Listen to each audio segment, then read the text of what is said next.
Please be seated.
Once again, good morning, ladies and gentlemen, and welcome to historic Joint Base Meyer Henderson Hall and today's farewell tribute in honor of General Mark A. Milley, the 20th Chairman of the Joint Chiefs of Staff, and the swearing in of General Charles Q. Brown, Jr. as the 21st Chairman of the Joint Chiefs of Staff.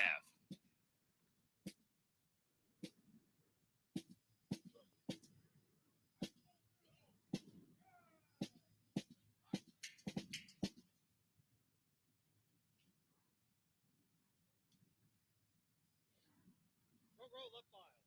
Ready? Dress.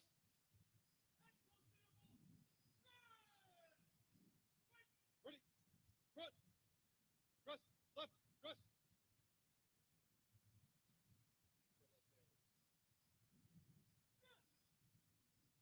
Ready? Front. Come.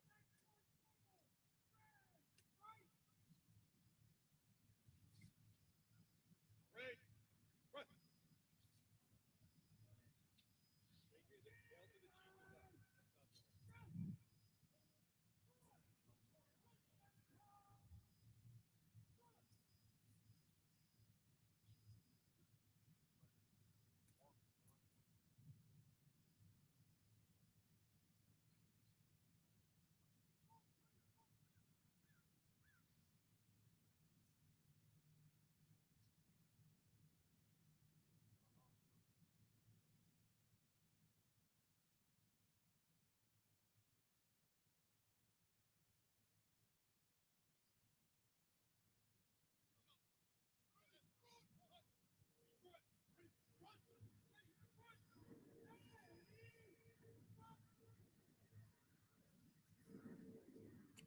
Ladies and gentlemen, moving into position with his staff is the commander of troops for today's ceremony, Colonel Robert A. Sucher, Commanding Officer, Marine Barracks, Washington, 8th and I.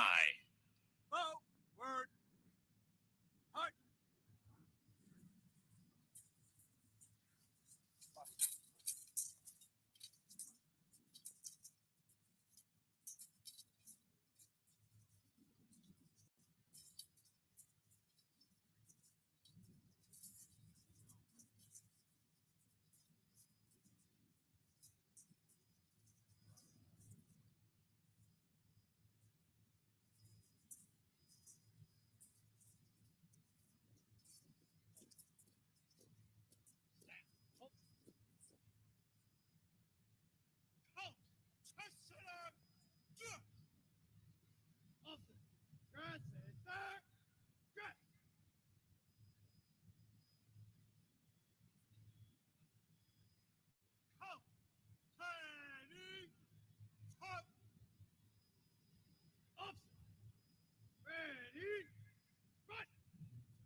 Ceremonial.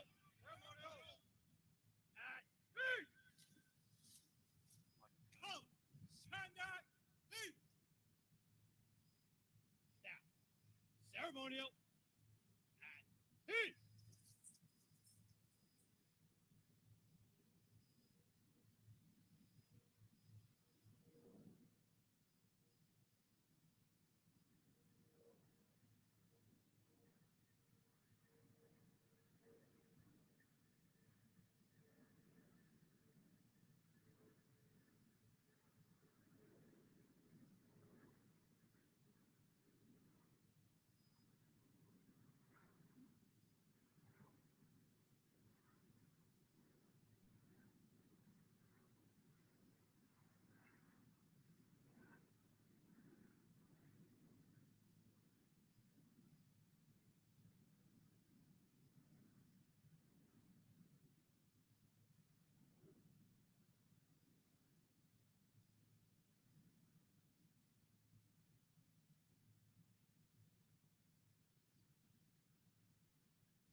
Stand by. Step. Attend. Her.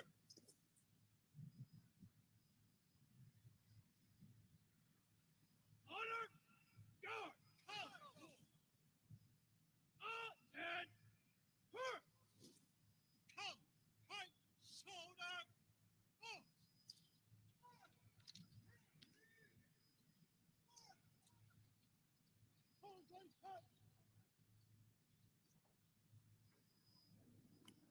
Ladies and gentlemen, please stand for the arrival of the official party and remain standing as honors are rendered, and for the invocation offered by Chaplain Colonel David Kelly, the Director of Strategic Religious Affairs.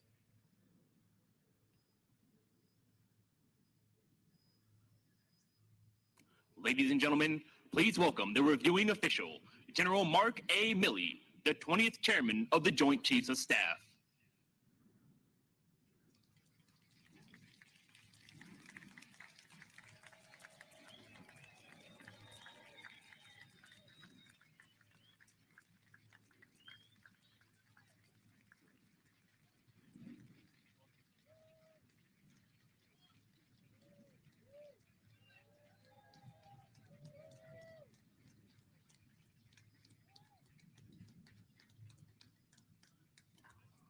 Accompanied by General Charles Q. Brown, Jr., the 22nd Chief of Staff of the Air Force.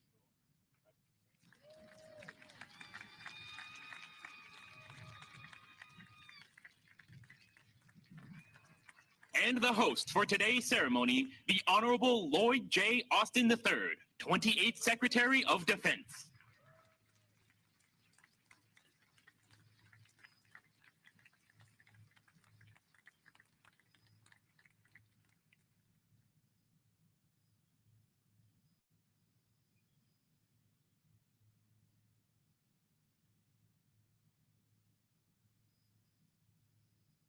Ladies and gentlemen, the Vice President of the United States.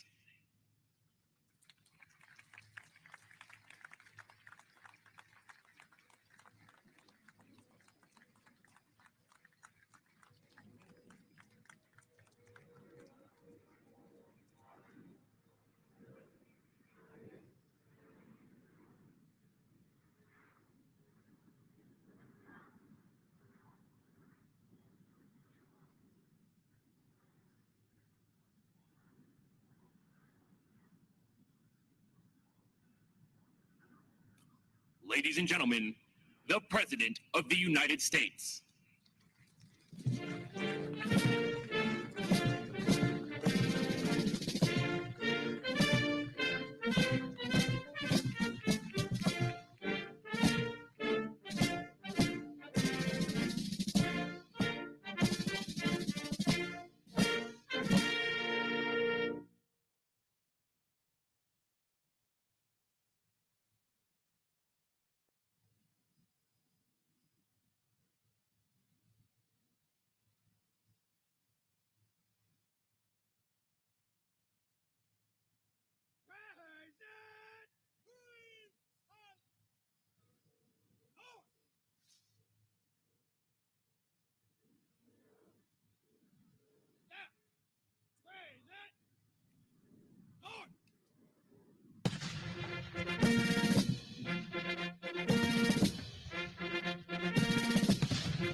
Ladies and gentlemen, Chaplain Kelly.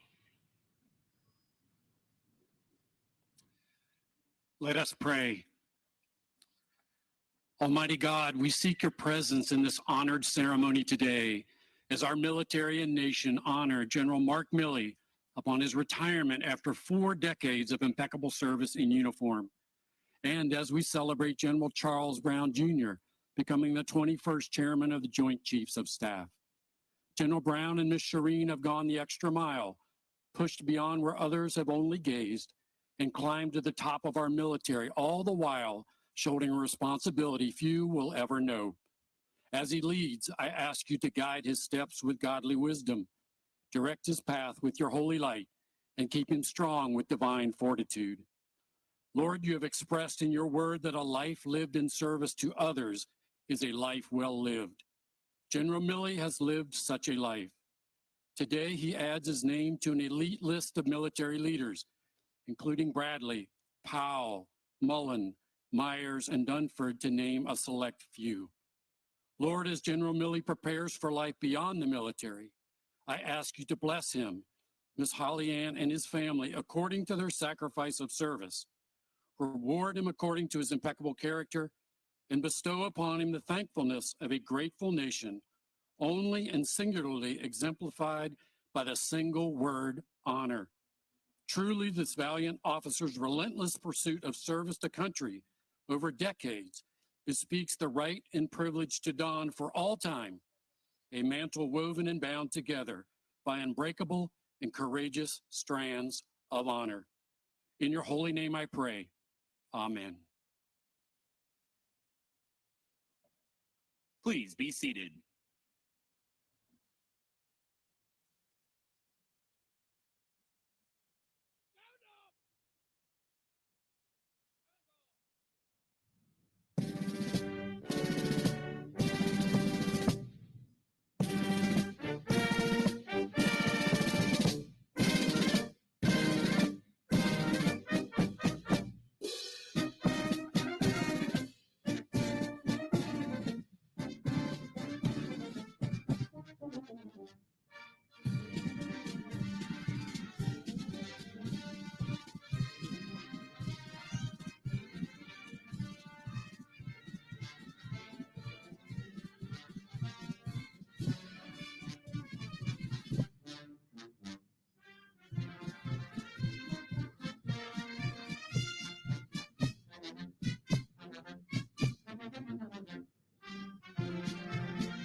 Participating in today's review, from left to right, is the United States Army Band Pershing Zone.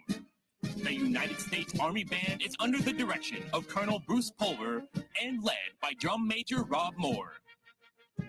Next online are soldiers from the 3rd United States Infantry Regiment, the Old Guard, commanded by Lieutenant Jacob Trollstra and led by Staff Sergeant Rashad Kelly. Next are Marines from Marine Barracks, Washington, 8th and I, commanded by Captain Greg Jones and led by Staff Sergeant Tyler Tallman. In the center of our formation is the Joint Armed Forces Color Guard, led by Sergeant First Class Ryan Morris. Next online is sailors of the United States Navy Ceremonial Guard, commanded by Lieutenant Stephen Acevedo and led by AT2 Matthew Coriano.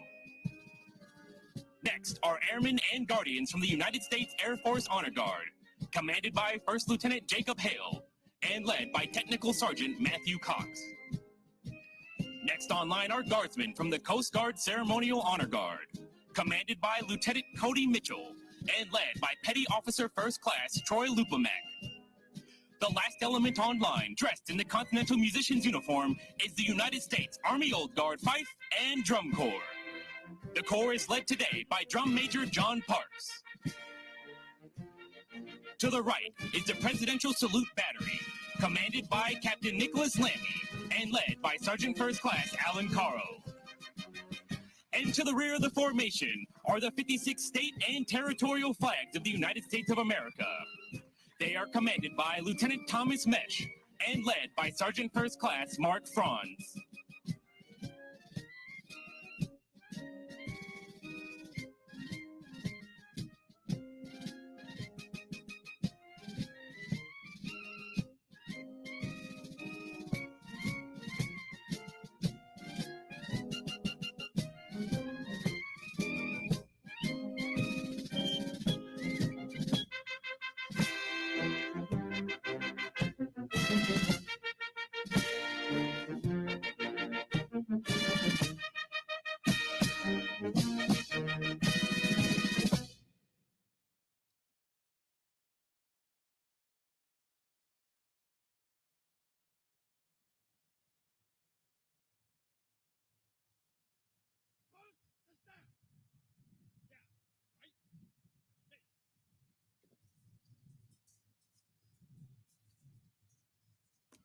Ladies and gentlemen, please stand for the advancing of the colors and remain standing for the playing of the United States National Anthem.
Detachment!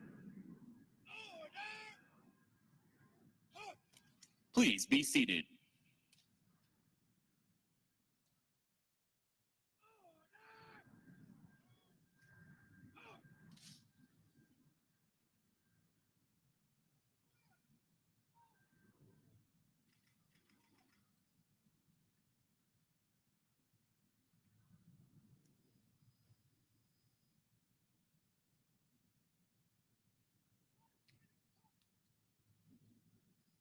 Ceremonial!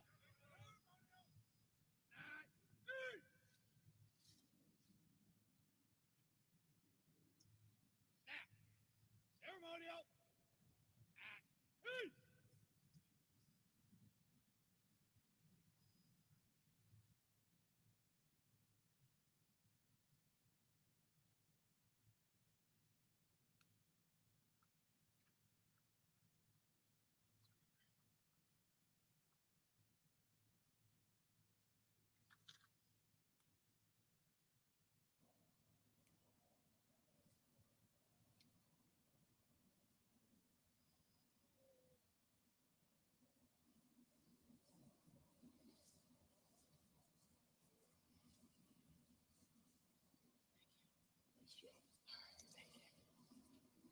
You ready to do this, General? I am.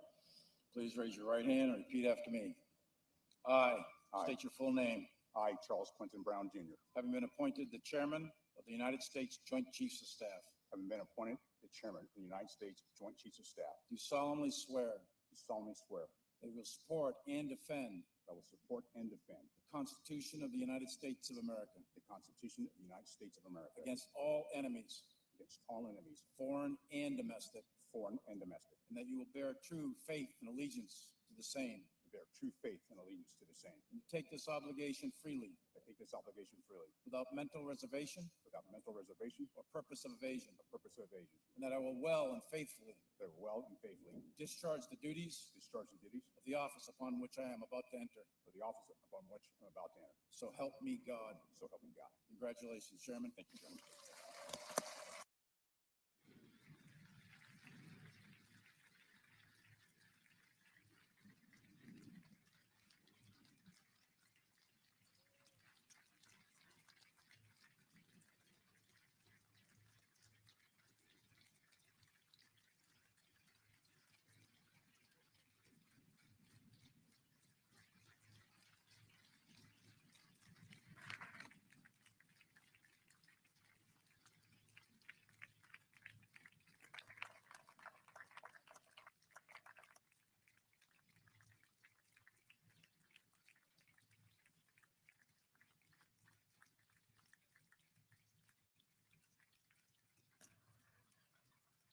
Secretary Austin and Mrs. Austin are now moving to the field to honor General Milley and Mrs. Milley. Prior to today's ceremony, General Milley was presented the Distinguished Service Medal from the Army, Navy, Air Force, Space Force, and Coast Guard. He was also presented the Defense Distinguished Service Medal by Secretary of Defense Austin.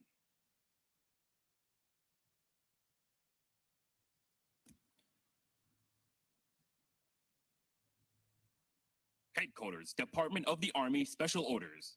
By order of the Secretary of the Army, the following General Officer is retired. General Mark A. Milley.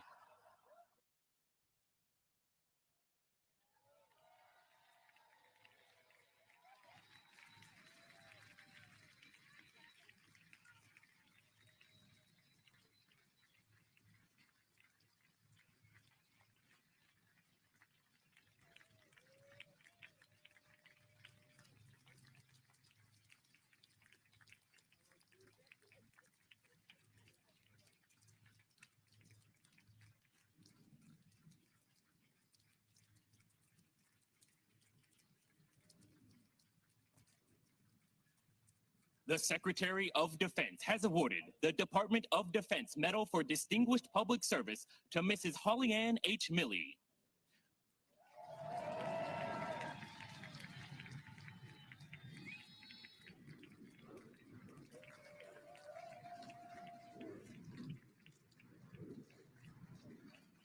Mrs. Holly Ann H. Milley is recognized for distinguished public service in support of members of the United States Armed Forces from October 2019 to July 2023. As a devoted ambassador of goodwill and a model example for the spouses of all soldiers, sailors, airmen, Marines, Guardians, and Coast Guardsmen, Mrs. Milley was an untiring advocate for the improvement of the quality of life of our men and women in uniform. For more than 38 years, she was a fervent ambassador for the needs of the military community. At every level of command, Mrs. Milley served as a family readiness group leader with a mission to listen to and advocate for military spouses. A career nurse with multiple military moves, she was a passionate supporter of military spouse employment opportunities, licensure reciprocity, healthcare quality and availability, and mental health education for service members and their families. Mrs. Milley's presence on numerous trips to visit both stateside bases and overseas areas served as a constant reminder of her steadfast commitment to our military personnel and reflected a total devotion and unconditional commitment to the values cherished within the military community. This dedication was further displayed in her support of the Red Cross service to the armed forces, Tragedy Assistance Program for Survivors, Easter SEALs, and United Through Reading. Mrs. Milley gave freely of her time to many other worthy community causes that significantly benefited our military members. The distinctive accomplishments of Mrs. Milley reflect great credit upon herself and the Department of Defense. Signed, Lloyd J. Austin III, Secretary of Defense.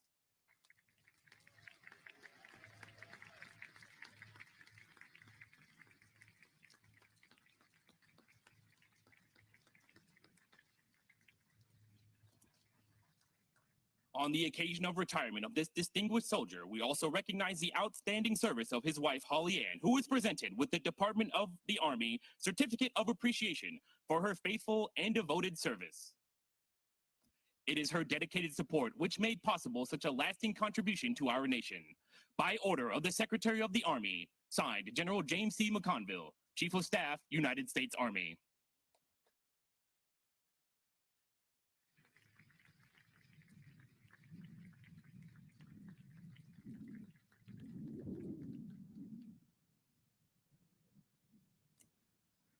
At this time, a bouquet of red roses is being presented to Mrs. Milley on behalf of General Milley, signifying his love and her unwavering support for over 40 years of military service.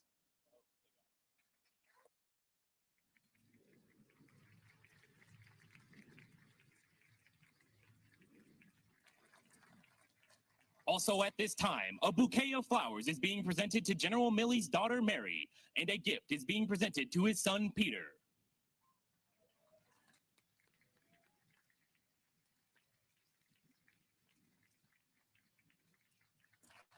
A bouquet of yellow roses is also being presented to Mrs. Brown.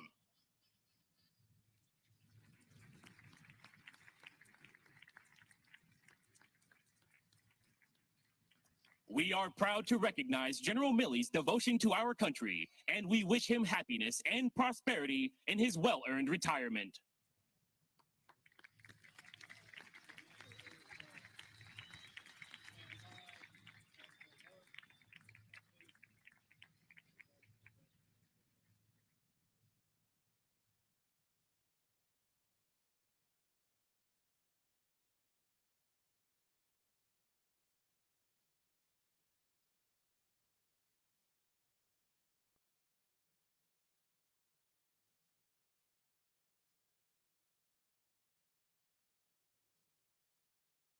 Stand by. Step. All and hurt.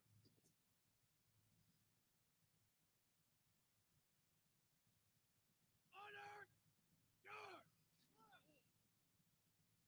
All and hurt.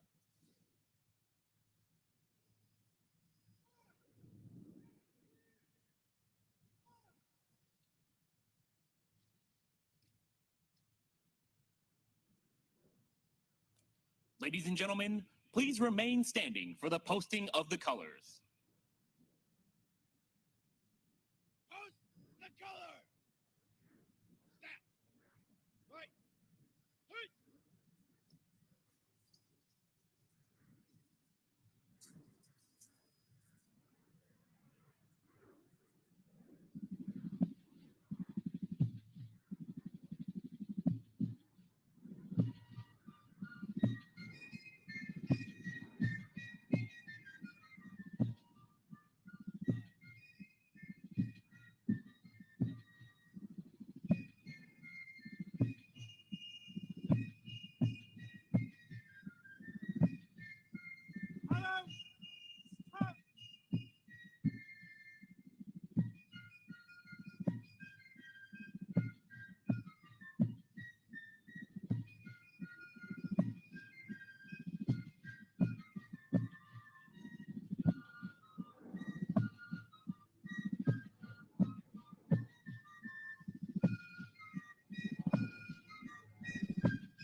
Please be seated. Up. Fight.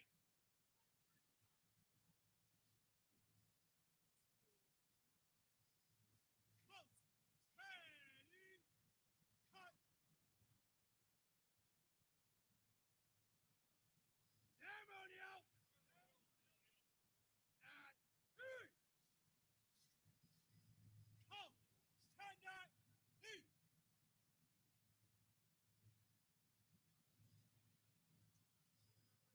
Now. Ceremonial. At three. Ladies and gentlemen, the Honorable Lloyd Austin.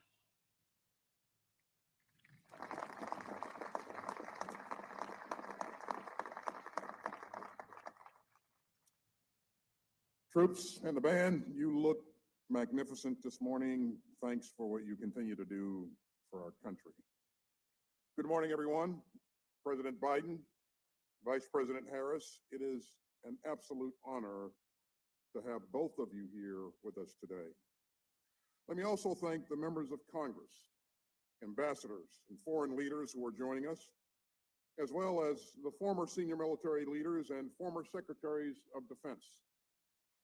I'm glad to be here with so many of our senior leaders at the department, including our service secretaries, our service chiefs, the joint staff, and our combatant commanders. And again, thanks to you all for joining us today as we salute General Mark Milley for his distinguished tenure as the 20th Chairman of the Joint Chiefs of Staff. I'm absolutely honored to welcome General Charles Q. Brown, Jr. as the 21st Chairman.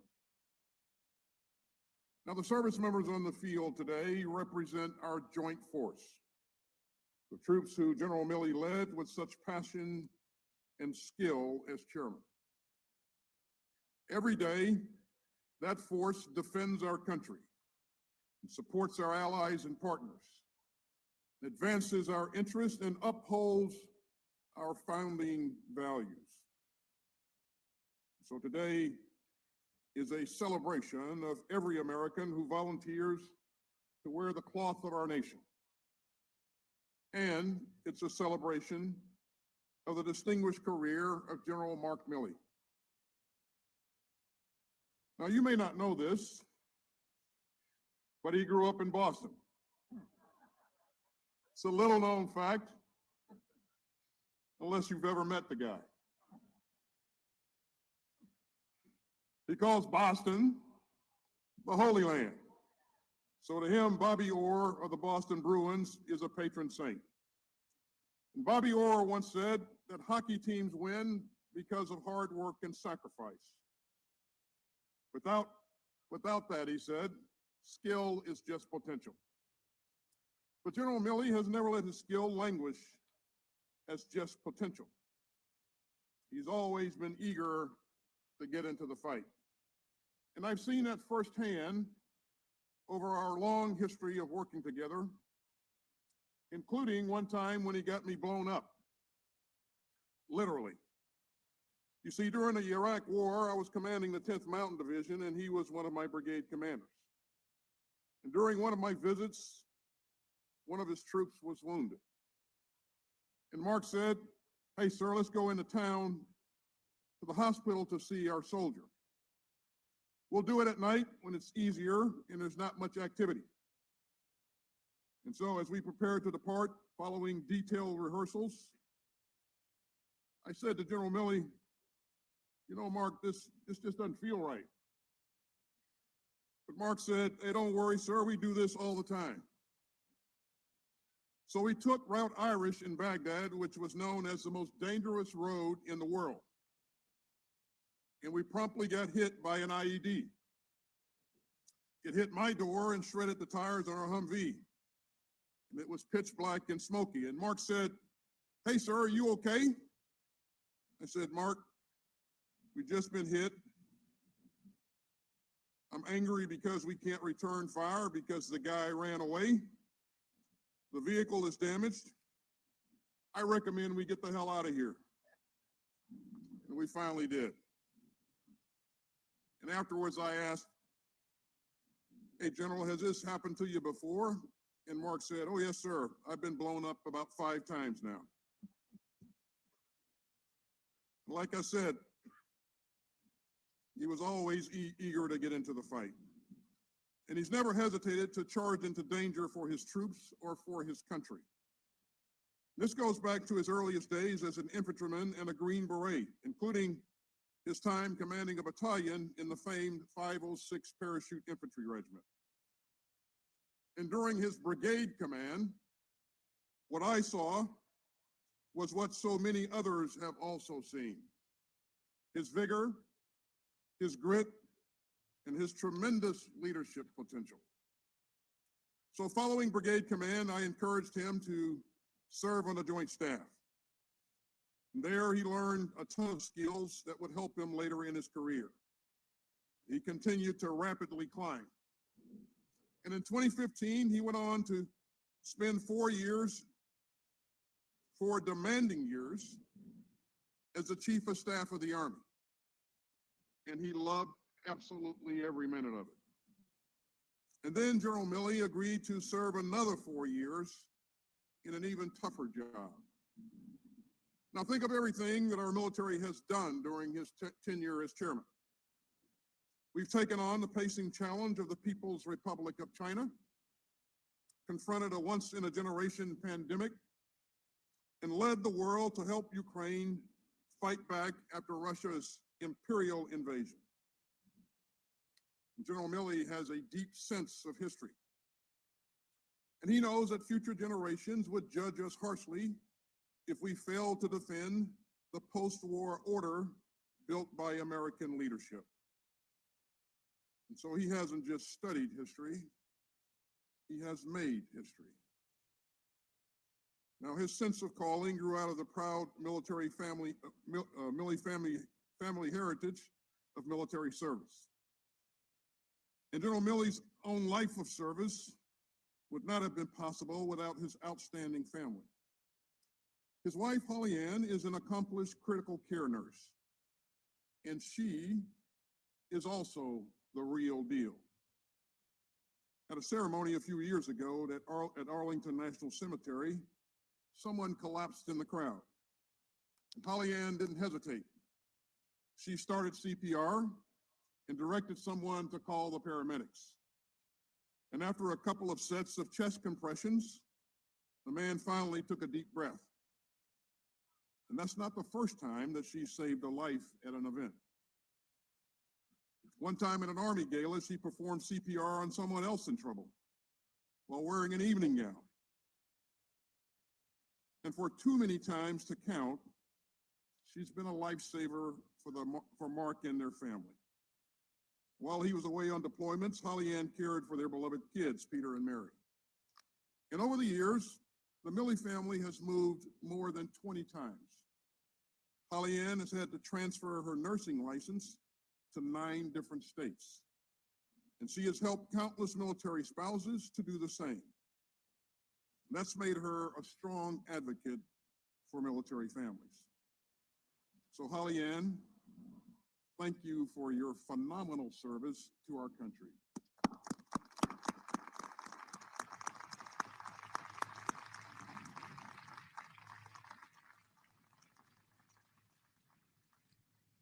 We're also grateful for Mark and Holly Ann's son, Peter, and his wife, Meredith, and for their daughter, Mary, and her husband, Andrew, and their kids, Alice, Ben, and Clark.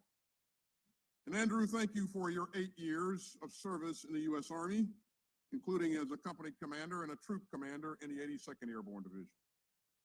This is an extraordinary military family. Now, General Milley is a scholar and a warrior. We respect him for his wits, but we love him for his heart. And he's thrown his whole heart into leading this tremendous joint force of soldiers, sailors, airmen, Marines, guardians. And in retirement, he'll have more time for his second favorite joint force: the Red Sox, Patriots, the Celtics, and the Bruins. Mark, I know that most of all, you're looking forward to spending more time with your grandkids. And after a lifetime devoted to the common defense, you have more than earned some time for the pursuit of happiness. So at this bittersweet moment, let me simply say, thank you, General.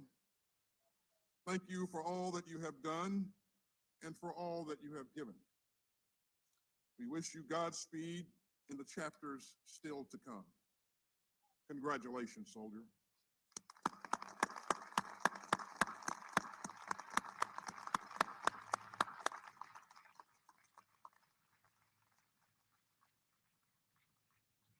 Now, General Milley is a tough act to follow, but we are fortunate to have a tremendous leader in General Brown.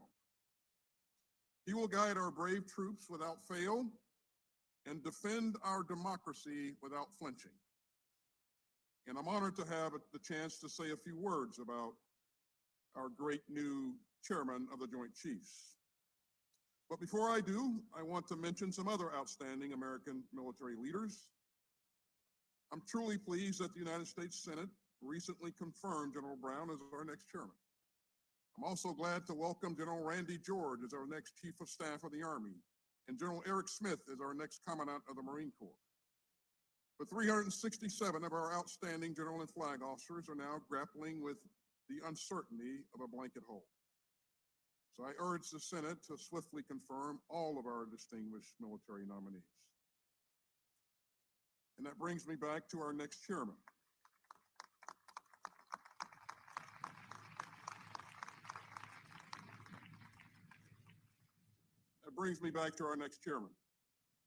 You know, I'm told that when General Brown meets with troops, he often asks them, "What's your superpower?" And that's because CQ knows that each of our service members has something exceptional to contribute. And General Brown is blessed with superpowers himself.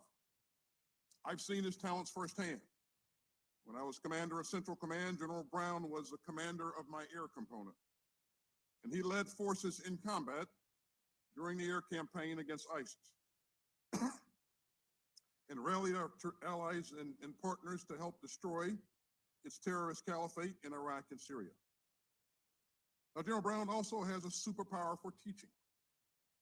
He did 2 stints at the Fighter Weapons School, where he taught the Air Force's most elite airmen.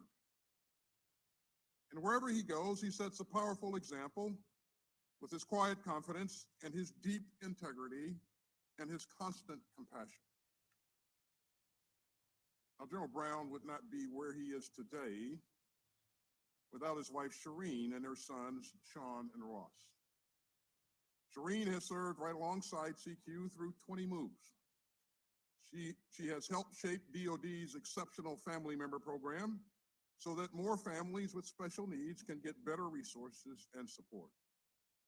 So to Shireen and the entire Brown family, thank you for all that you do to strengthen our military community and for supporting General Brown as he takes the helm of our joint force. General Brown, I know that you'll make us all proud as the chairman. And to our entire joint force,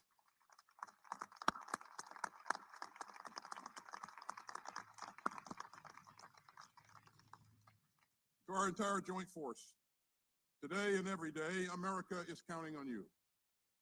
We're counting on you to deter aggression wherever we can, to stand ready to fight and to win wherever we must, and to work with our partners for a more secure and peaceful world, and to defend the republic that we love. The watch is changing, but the mission goes on. Thank you for your unwavering commitment to that mighty cause. May God bless you and your families, and may God continue to bless the United States of America. Thank you.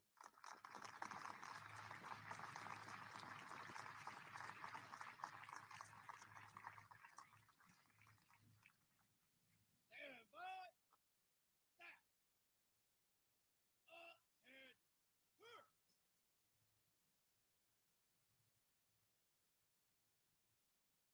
Honor, guard, come. Up and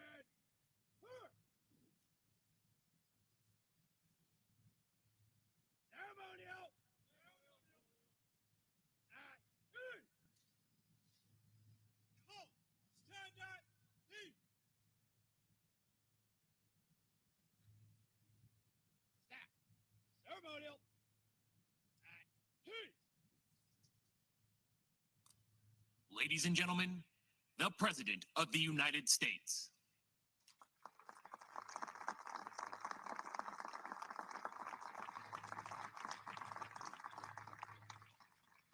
Thank you very much. Before I begin, I want to say a brief word about Senator Dianne Feinstein, who passed away this morning. She was a historic figure, trailblazer for women, and a great friend.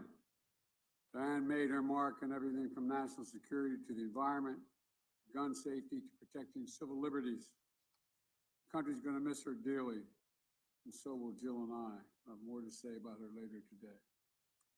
Vice President Harris, our second gentleman, Secretary Austin, members of Congress, leaders of the Department of Defense, both current and former, friends and officials from around the world, thank you for being here today to mark the change of responsibility and to celebrate the service of General Mark Milley, combat infantryman, a master parachutist, a Green Beret, a warrior who served a total of 5 years in war zones, from Panama to Haiti to Bosnia to Afghanistan to Iraq, with a chest full of medals to show for it.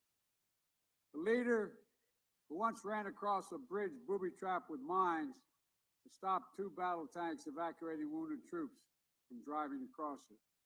A patriot, uncompromising in his duty, unflinching in the face of danger, and unwavering in the service for the country. And Holly Ann, none of us can say enough about you. You served right alongside him every step of the way, and that's not hyperbole. You served alongside him every step of the way. You pulled double and triple duty to make sure you and Mark were always doing right by your family, supporting the military community while maintaining your own career as a nurse. It's incredible what you have achieved, Holly Ann. The work you've done to increase support for military spouse employment is going to keep improving the lives of military families for a long time. And Peter and Mary, thank you for sharing your dad with us. I know it wasn't easy. All those moves, all those schools, all those months, your dad was deployed. You couldn't be together. Thank you for all you've given to our country. And Mark, I know one of the best parts of retirement for you is already mentioned by our secretary. You're going to spend more time with your kids. That's going to be fun, man. I tell you what, I love my kids. I'm crazy about my grandkids. Now, everyone who has spent time with Mark knows 3 things about him. Several were already mentioned. One, he's from Boston. He boxes car garages. He likes maps, and he loves the Constitution. But each of these 3 things points to something deeper about Mark's character. His Boston heritage isn't just about pride of place. It's pride in what shaped him, the values that have guided his whole life. It's about the father and mother, both veterans of World War II, who set the example of nobility, the nobility of serving your country. It's about knowing that his dad was among those who landed in Iwo Jima, and that if those young men his father served alongside could raise a flag on Mount Suribachi, then there's nothing America cannot accomplish when we work together. It's about how his parents strived and sacrificed so their children would have every opportunity to chart their own future. It's knowing that everyone who served under his command had their own story, in his view, just as important as his. And to this day, whenever Mark's attended events, I've watched him. We've attended many events together. I've watched him.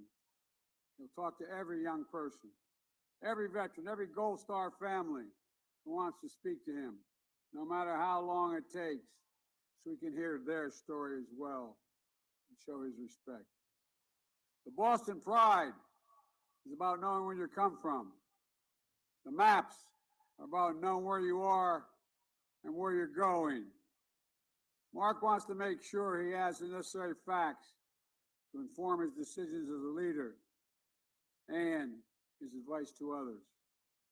As Commander-in-Chief, I've relied on Mark's counsel because I know he always gives it to me straight, no matter what. He always gives it to me straight. He's working with the best information possible, and he doesn't hold anything back. During his tenure as chairman, Mark has been a steady hand guiding our military as we navigate what I would argue is one of the most complex security environments our world has faced in a long time. He's been critical to strengthening America's existing alliances, from NATO to the Indo-Pacific, to building the new strategic partnerships like AUKUS, and keeping our force at a cutting edge in the fields of cyber and space, ending America's longest war and continuing to take terrorists off the battlefield, standing with the brave people of Ukraine, making sure they have the equipment and support they need when they need it to defend their freedom, letting them know how much he respects them. Mark, your partnership has been invaluable to me, and I've given my word to that. And I think it's been invaluable to Secretary Austin as well. I want to thank you for always seeing, always sharing the whole map with me, the whole map. Thanks, pal. When it comes to the Constitution, that is, and always has been, Mark's North Star. I'm so damn proud to serve with him. He's made it the central image on his challenge coin. Those three little words that mean so much to every American, but especially to those who stand in the service of our nation. The middle of his challenge coin says, "We the people." We the people. It's a reminder to all of us what makes us a strong nation, who we are as a democracy, and how the United States, for more than 2 centuries, has always managed to keep moving forward. Not fealty to any one person or to a political party, but to the idea of America. Idea unlike any other in human history. The idea that we're all created equal. That is what the Constitution safeguards. That's what we swear an oath to. And that is why generations of young women and men, Americans of every background and creed, have stepped forward to be part of the greatest fighting force in the history of the world. And that's not hyperbole. You're the greatest fighting force in the history of the world.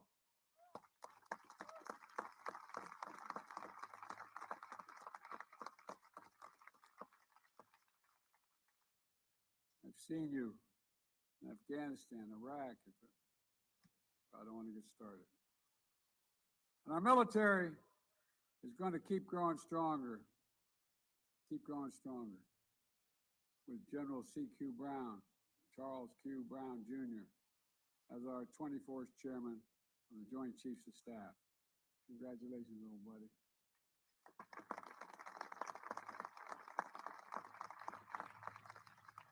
As Mark will tell you, I'll be meeting a lot with you.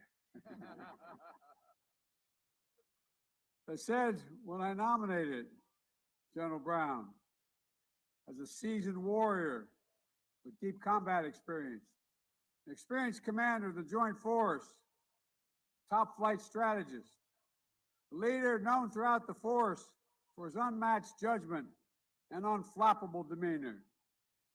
Like General Milley, General Brown is a patriot through and through, sworn to uphold and defend the Constitution. He and his wife, Shireen, have dedicated themselves to keeping our military and their families healthy and vibrant. I thank you both and your sons, Sean and Ross, for everything you've given to our country over the years. I look forward to working even more closely with you, CQ, as we take on the challenges ahead to ensure that our force can continue to deter and defeat any potential threat to the American people. As Secretary Austin noted, I'm glad that General Brown was confirmed by the Senate, along with the new Commandant of the Marine Corps and Army Chief of Staff. But I must be careful here how I say this, but it's thoroughly, totally unacceptable that more than 300 other highly qualified military officers are still in limbo. I've been here a long time. I've never seen anything like this. It's outrageous, and it must stop. Their promotions, their careers, their families, their futures, held hostage by the political agenda of one senator and the silence of another 47 of them. It's a drag on our force. It impacts everything from readiness to morale to retention. It's an insult to the officers. Years of dedicated service. Our troops deserve so much better. When the House fails to fulfill its most basic function, it fails to fund government by tomorrow, we'll have failed all our troops. Our service members will keep upholding their oaths, showing up for work, standing sentinel around the world, keeping our country secure, but they won't get paid. It's a disgrace. Thousands of Defense Department civilian and civilian servants will be sent home. And the longer they shut down last, the harder it will become for military families to pay their bills. You can't be playing politics while our troops stand in the breach. It's an absolute dereliction of duty. As leaders, we must never lose sight of the direct impacts of the decisions we make and the impact they have on the lives and families around the world. General Milley, General Brown, Secretary Austin, and all the many great leaders across every branch of our military. You got to where you are by demonstrating extraordinary care and concern for the troops you command. It's a lived leadership of being in the field alongside your troops, sharing their hardships, holding each other together when times are hard, never forgetting the humanity beneath the uniform. It's an enormous credit to each of them personally, an enormous asset for our country. Secretary Austin told the story of how he and General Milley got blown up together by an IED in Iraq. But the part of the story that stands out to me is the reason they were on Route Irish that night to begin with. The reason they were there. They were going to see one of Milley's soldiers who had been wounded. In fact, during that tour in Iraq, you'd often find then Colonel Milley down at that hospital, sitting with the wounded so they wouldn't be alone, rounding up his troops for an impromptu blood drive if the docs let him know they were running low on units, putting an arm around his team, gathering them together, seeing to their injuries, both physical and mental, when war extracts the greatest of tolls. That's leadership. That's patriotism. That's strength. That's Mark Milley.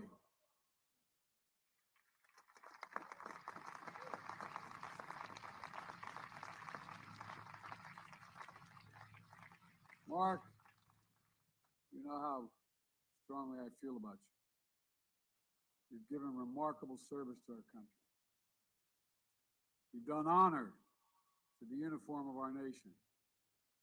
You've upheld your oath. Thank you. Thank you, my friend. Thank you for being my friend. May God bless you all. May God protect our troops.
ladies and gentlemen, General Brown.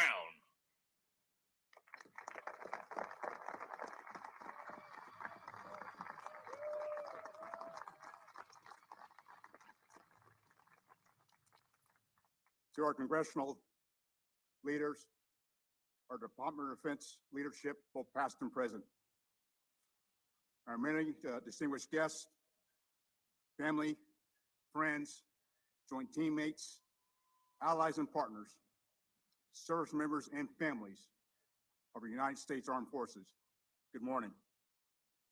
Before going any further, Shereen and I would like to express our gratitude to the many that have played a role in our journey thus far.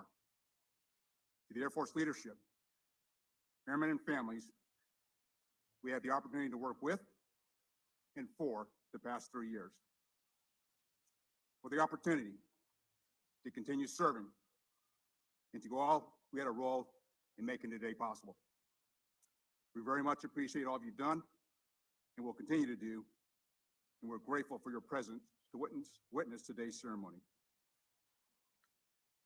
With each leadership opportunity I've had during my career, I've been honored, blessed, and focused on the task ahead. Today is no exception. President Biden, Vice President Harris, thank you for your trust and confidence that you placed in me, and for your leadership and commitment to our service members and their families. Secretary Austin, thank you for your guidance, your mentorship, and your faith in my abilities. Mr. President, Madam Vice President, Mr. Secretary, I'm honored to have the opportunity to continue serving our nation. To the Millies, Mark and Alianne, thank you for your years of dedication, for an exceptional job well done, and thank you for your leadership. It's an honor for me and Shereen to follow in your footsteps and the footsteps of all the chairmen and spouses before us. God has smiled on me one more time and blessed me with another opportunity well beyond my own expectations. I'm blessed with a tremendous family, my commissioning officer, and my most influential mentor, my father, Charles. He told me in high school that 4 years in the military wouldn't hurt me. My mother, Kay, who didn't object to the idea, has been my most vocal supporter all along the way. I'm blessed by the unwavering support of my sister, Stephanie, and carry with me the influence and memory of my younger brother, Kevin. I owe my success to the sacrifice, love, and support of Shereen and our sons, Sean and Ross. Shereen is not only committed so much to our family, but she's become such a strong advocate for our military families. As a result of her commitment and advocacy, Sean and Ross are both accomplished in their own right. Shereen, Sean, and Ross, thanks for proverbially signing my permission slip each morning, pinning it to my backpack, and allowing me to report for duty. The three of you never raised your right hand to take an oath, but I know your sacrifice is well beyond what I might appreciate. Your encouragement, love, and support for me and each other has been the cornerstone of our family. Finally, I've been blessed by Shereen's parents and brothers who didn't object, as far as I know, when I asked Shereen to marry me. I'm blessed by the aunts, uncles, cousins, close friends, and mentors, many who are here today, who have supported me and played a role in my development to make me a better person, a better officer, and a better leader. As we step out together in today's uncertain security landscape, honing our warfighting skills has primacy in all we do. We must focus on integrating our military power within our services, across the joint force, and with our allies and partners to deter aggression, to fight when called upon, and to decisively prevail in war.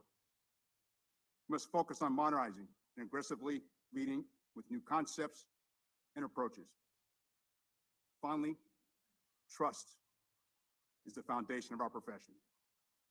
As chairman, every day I will focus on strengthening the bonds of trust across our force. ensuring the American people know their military and its service members, active, Guard, Reserve, and civilian, only as the unwavering defenders of the Constitution and servants of our nation. In closing, when I became the Chief of Staff of the Air Force 3 years ago, I expressed the need to accelerate change. My conviction has not wavered. The journey of change must continue to strengthen our national security. It's a tremendous privilege to serve as the 21st Chairman of the Joint Chiefs of Staff, focused on sharpening our warfighting prowess in defense of our national interests. Thank you for joining us for today's ceremony. God bless our service members and their families, and God bless the United States of America. Thank you.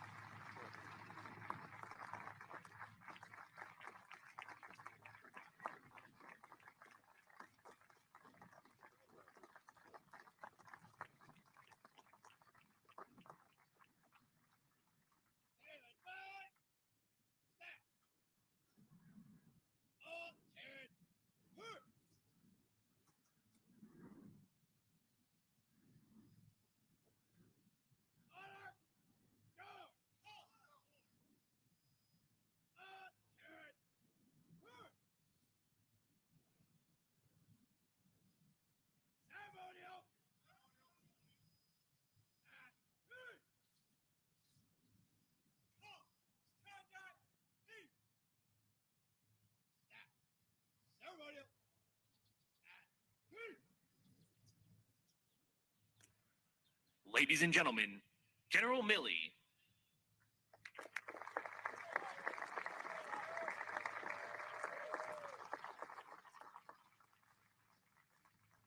Well, thank you all for being here, and this is the last time you'll ever hear me in uniform, so that alone is cause for applause. Mr. President, Madam Vice President, Secretary Austin, distinguished guests, and family and friends, good morning, and thank you all for being here today. And Mr. President, thank you for your unwavering leadership, guiding our great nation, and the trust you placed in me. When you were inaugurated, you didn't have to do that, but you did, and I appreciate it. Your steadfast commitment to our troops and their families has strengthened our military, making us stronger and more capable than ever before. And I've seen you in the breach. I've seen you on the watch. And I know firsthand that you're a man of incredible integrity and character. So thank you for your leadership. And Secretary Austin, thank you for leading our department with character and courage and also incredible integrity. You served our nation consistently for nearly 5 decades now, in and out of uniform. A Silver Star recipient, a man of enormous courage, both moral and physical. I am personally thankful for your guidance and your vision over the last 30 years that you and I have served together in peace and war. The members of Congress, I want to take a moment and just acknowledge the tremendous service of Senator Feinstein. And may she rest in peace in the eternal embrace of God's comfort. And to all of her colleagues on the Hill, the Senate and the House, and all the elected officials that are here today, and those that are not, you collectively demonstrate the American will. And we are viewed as either unified or divisive. That is your choice, but everybody watches. We in uniform appreciate your current support, and we count on your future support. And to our allies and partners, your presence demonstrates our shared interests and common values, and our robust network of allies and partners is a key source of our collective strength. Since the American Revolution, the United States of America has never fought alone. I'd also like to thank all the former Secretaries of Defense and the Secretaries of the Services and former Secretaries of the Services that are here today along with the current Joint Chiefs, the former Joint Chiefs, the current combatant commanders, the former combatant commanders, and all the generals and dignitaries that are here. A special thanks goes to my joint staff and my front office, who gave a robust clap out when I left yesterday. Had double meaning. They were exceptional under intense pressure in a fast-paced environment where the costs were high. Over the last 40-plus years, my thanks also goes to all my former commanding officers and non-commissioned officers, many of whom are here today. My teammates at platoon and company, battalion, brigade, division, corps, and beyond. Way too many to mention by name, but each of you in your own way provided me with the advice, mentorship, and support, and I am eternally grateful. There's also three groups of people here today who deserve special recognition and who represent the very best of our nation. We have here today several Medal of Honor recipients who served with uncommon valor beyond the call of duty. They are the epitome of courage in the face of death. And second is our wounded warriors who are here today, one of whom you saw earlier sing "God Bless America." They represent the thousands of those wounded in action who sacrificed so much in the defense of liberty. And third, our Gold Star families. Many of them are here today. They carry on the legacy of those in uniform who gave the last full measure of devotion so that our nation would remain free. And the soldiers, sailors, airmen, Marines, Guardians, and Coast Guardsmen, many of whom are standing watch at this very moment and are represented on the field before you. Thank you. Thank you for your service, and thank you for your sacrifice. You are, in fact, the most capable and lethal military force in the world today and in all of human history. And let me thank my family and friends that are here. Conclude my classmates from Princeton, so maybe we could hear you shout. That was pretty weak, actually, so not sure what to make of that. But I was made an honorary member of the class of 1980 from West Point, so all the West Point classmates, maybe we could hear from you. Oh, that's even weaker. Let me go back to Princeton.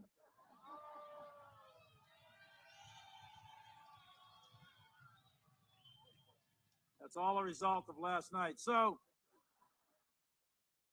and of course, my actual family deserves my greatest and deepest gratitude. I was blessed with great parents who taught me what it meant to serve and how lucky we were to be born in America, in a country where you will rise or fall based on your merit and where you're going to be judged by the content of your character.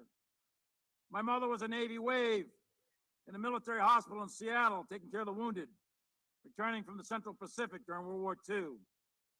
While my father served with the 4th Marine Division as a Navy corpsman in the Central Pacific, making the assault landings at Kwajalein, Saipan, Tinian, and Iwo Jima.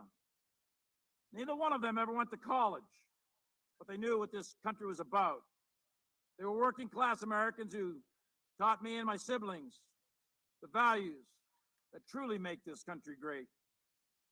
My father taught me that you have to plant the flag on Suribachi. That was a lesson he took from Iwo Jima. He meant that no matter the challenge, no matter how difficult it is, no matter the cost, you must accomplish your mission. You have to drive on. You have to be resilient. You have to keep moving forward until you complete your mission. There is no quitting. Like most kids, we owe our parents everything. I also want to recognize my cousins who are here, the McCalls and the Murphys and so many others that are with us today. And my older brother Sandy is here with his wife and sons, and our sister Mary Catherine, who recently passed, but I know she, along with our parents, are here in spirit. But most importantly, I want to say thanks to my wife of 38 years, Holly Ann. You've been the anchor of our family, essentially a single mom to two wonderful kids during 2 decades of war, like so many other spouses of those of us in uniform. You buried our dead. You comforted the families in their grief. You cared for our wounded in ways not seen by most. You were always there for our military families with love and compassion in the darkest of moments. I know you never expected the heavy burden of being married to someone like me, but the good Lord bless me to have you walk this path of struggle for the last 40 years. I love you more than words can ever express. And to Mary and Peter, the sacrifice of those of us in the military is always felt by our families, but most of all, most heavily, the burden falls on our children. You attended 11 different schools and 24 moves. Mary, you were just born when I went into Panama. And you were 12 and Peter was 10 when terrorists attacked this country on 9/11. And you watched your dad deploy year in and year out for the next decade and a half. You dealt with struggles that children should never have to be burdened with. The fear that your father would never come home. Some of the fathers and mothers of your friends were in fact killed in action, and others were wounded. And you saw that trauma, you saw that pain, you saw that agony through the eyes of a child. And you, like the children of every soldier, sacrificed more than most in this crowd will ever know. But through it all, you have persevered. And you've grown into incredible adults with families of your own. You make me and Mom so proud of everything you've done and everything you will do. I could not have made it through 4.5 decades of military service without each of you.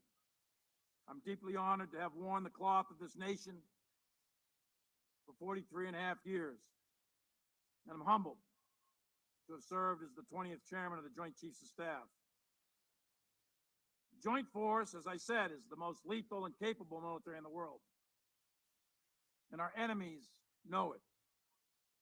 We are currently standing watch on freedom's frontier with a 250,000 troops deployed in 150 countries.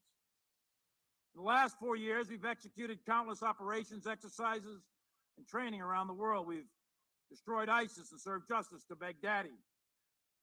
We've supported Ukraine in their fight for freedom against Putin's war of aggression and strengthened the NATO alliance. We maintained stability in Asia.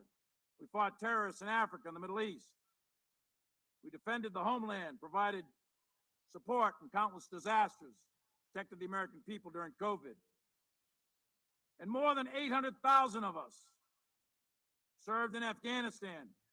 And to each of you, be proud that you protected this country for 20 consecutive years at great cost, with 2,326 killed in action and 20,713 of us wounded, alongside your brave colleagues from CIA and FBI and Department of State and USAID and many others from our government and our allies and partners. Hold your head high. You served, you did what your country asked, and each of you served with honor, courage, skill, and dignity. And never forget that.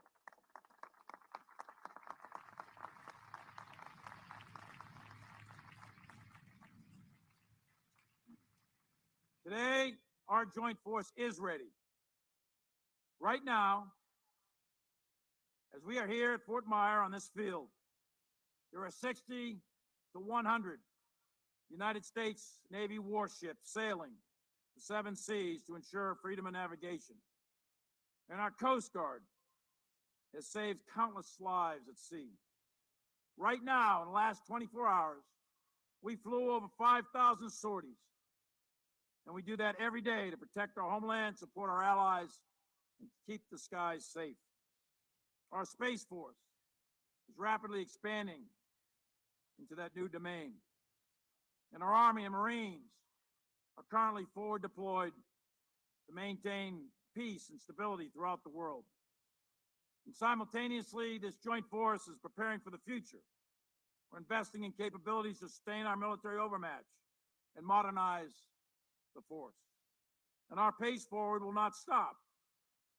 General C.Q. Brown is the right leader to accelerate change.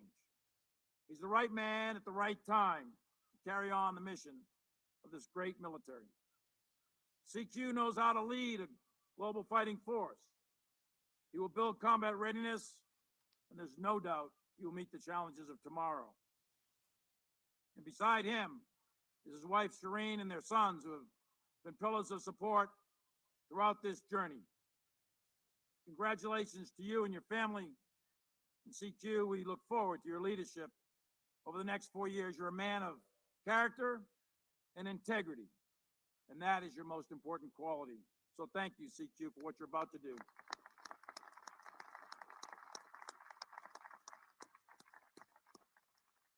But today is not about anyone up here on this stage. It's not about the President, the Secretary of Defense, me, CQ. It's not about us. It's about something much larger than all of us. It's about our democracy. It's about our republic. It's about the colors posted behind me. It's about the ideas and the values that make up this great experiment in liberty. Those values and ideas are contained within the Constitution of the United States of America, which is the moral North Star for all of us who have the privilege of wearing the cloth of our nation. It is that document, the idea that is America, it is that document that gives purpose to our service. It is that document that gives purpose to our lives.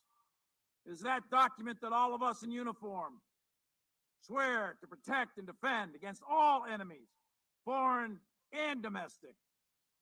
That has been true across generations, and we in uniform are willing to die to pass that document off to the next generation. So it is that document that gives ultimate purpose to our death. The motto of our country is E pluribus unum. From the many come one. We are one nation under God. We are indivisible with liberty for all. And the motto of our Army for over 200 years, since 14 June 1775, when a company of Pennsylvania riflemen formed it. The motto has been, "This we'll defend." And the "this" refers to the Constitution. The Constitution of the United States. That we, the people, in order to form a more perfect union, to protect the liberty of this country.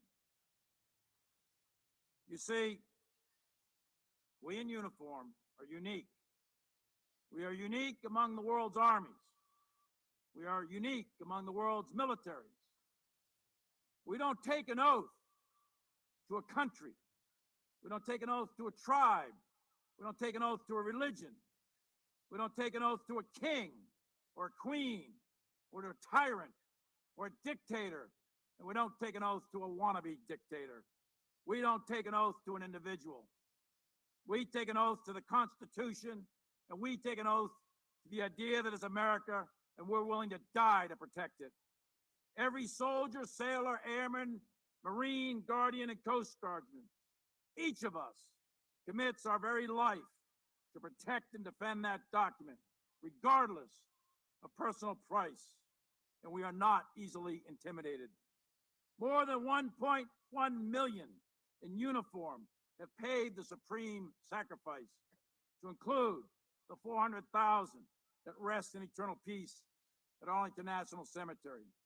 Those who sacrificed themselves on the altar of freedom in the last 2.5 centuries of this country must not have done so in vain.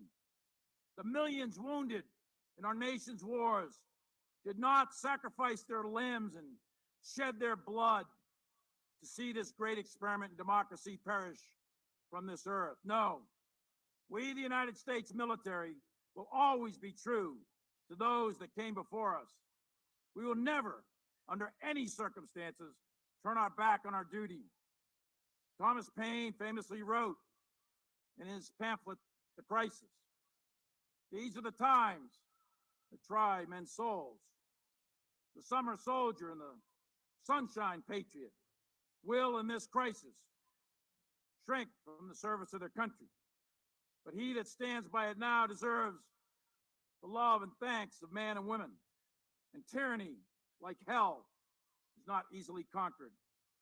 From the earliest days, before we were even a nation, our military stood there. It stood on the wall, it stood in the breach, it suffered the crucible of combat, and it stood the watch and defended liberty for all Americans.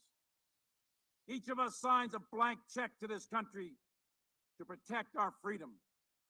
The blood we spill pays for our freedom of speech. Our blood pays for the right to assemble, our due process, our freedom of the press, our right to vote, and all the other rights and privileges that come with being an American. It is the blood of our fallen, it is the blood of our wounded that sustains our freedom, and we should always be inspired by them. We should never forget them, and we should always honor them. That is why my father's uncle fought and was wounded at the Meuse-Argonne in 1918. That's why his other uncle fought and was hurt at Gallipoli in 1916. That's why my uncle, my father's brother, was at Normandy, and while my mother's brother was in the Philippines. That is why yet another uncle fought in Korea, and my cousins fought in Vietnam. That is why my mother treated those returning from the Pacific. And that is why my father hit the beach at Iwo Jima. So that we, the people, in order to form that more perfect union, may enjoy the fruits of life, liberty, and the pursuit of happiness.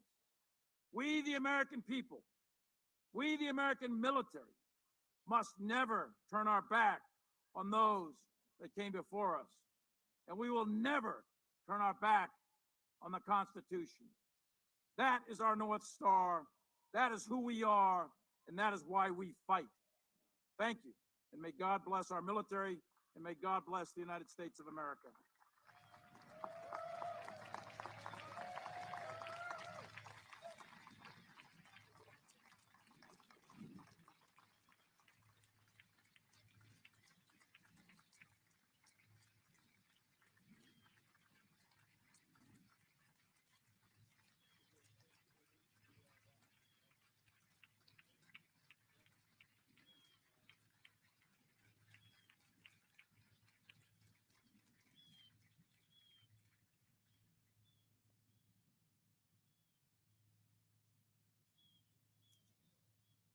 For 44 years, this soldier stood to watch, while many of us lay in our bunk at night. This husband stood to watch. Of us who were in school, learning our trade. This father stood to watch. Yes, before some of us were born in this world, this army captain stood to watch. While the storm-cloud war grew dark on the horizon of history, this Green Beret stood to watch. Many times he was deployed to far-off lands.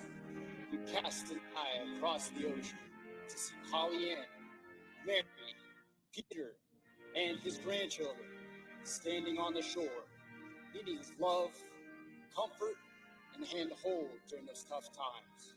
But he still stood to watch. For 44 years, he stood to watch to ensure our Constitution could be safely passed to the next generation, and so his fellow Americans could toil to form a more perfect union and sleep soundly each and every night, knowing that warriors like him stood to watch. Today, we are here to say, General, the watch stands relieved by those you've trained, relieved by those you mentored, and relieved by those you have led for 44 years. General Mark A. Milley, you stand relieved. We have the watch.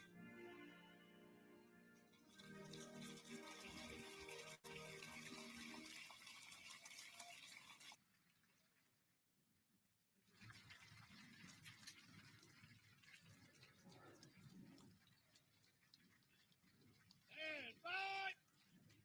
Step. Not dead. Hurt.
Ladies and gentlemen, please remain standing for the playing of the songs of the armed services.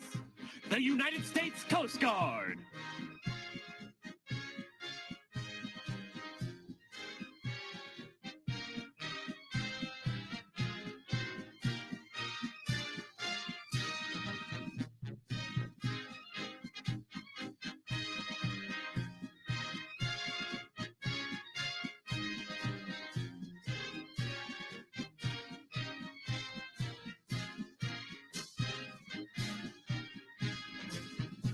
The United States Space Force.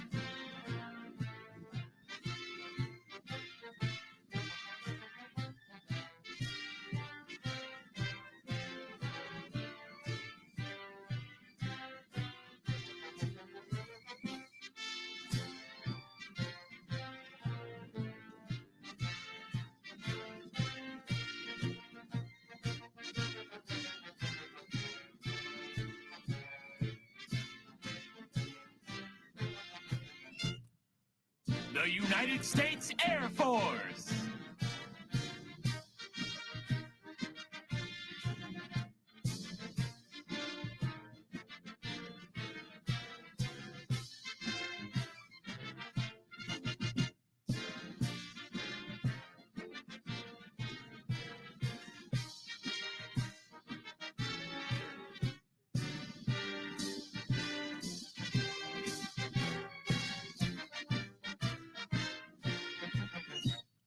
The United States Navy.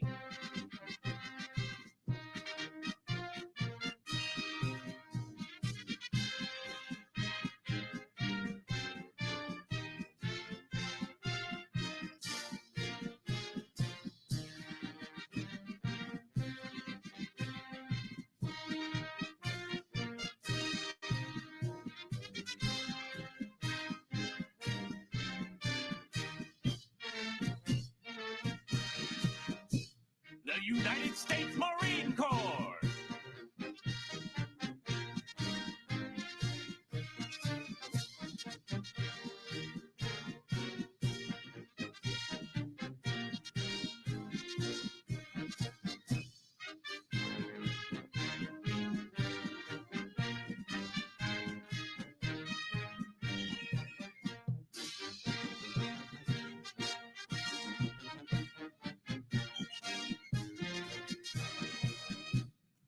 The United States Army.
Sir, this concludes today's ceremony.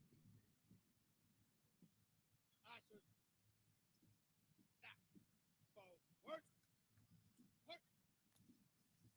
Ladies Ladies and gentlemen, please remain in place until the departure of the presidential motorcade.